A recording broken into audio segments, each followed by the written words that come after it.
On the programme to Juliette Touma. She's the Director of Communications at UNRWA.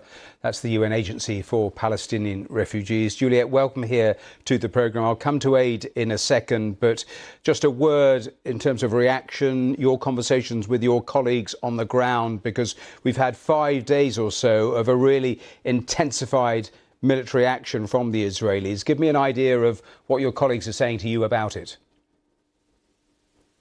Thanks for having me, Matthew. People are absolutely terrified. The losses continue, including among our staff.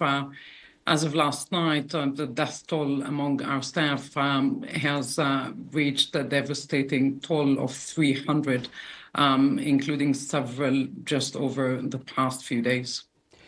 In terms of aid, we were just hearing what the Israeli Foreign Ministry was saying. What is your response to Benjamin Netanyahu saying they will let in a basic amount?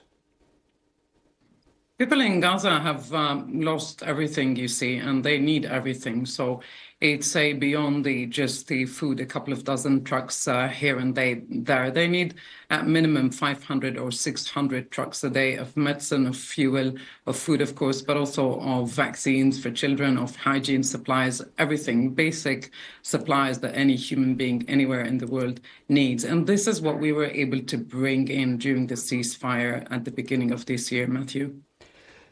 In terms of what Israel is saying, they are talking about organising the distribution of aid. How concerned are you about what that actually looks like on the ground, how it might work?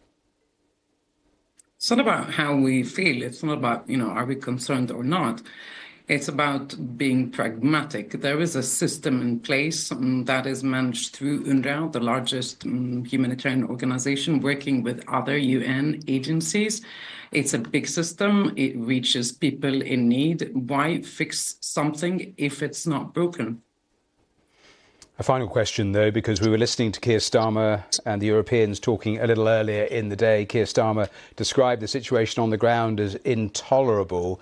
In terms of international pressure, has it reflected the gravity on the ground, certainly since the blockade started?